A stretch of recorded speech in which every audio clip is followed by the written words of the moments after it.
Ayan, nandito ulit tayo sa Opening. Celestino Navotas City. So ito yung ginawa natin na nakaraan. Sabi ni Sam, nakapag-Dota pa siya kahapon. Pero ngayon, ayaw na naman. So ano yung possible na problem na nakikita natin dito? Yung shortage siya sa case. Yun ang hindi ko nagawa. So yun yung gagawin natin ngayon. Let's go.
Kailangan mo lang ng magic tape.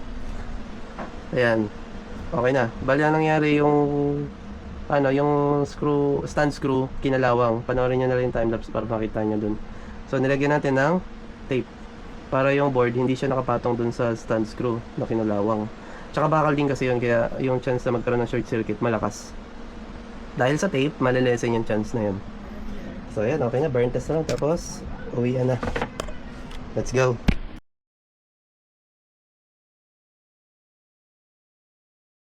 Thank you for watching.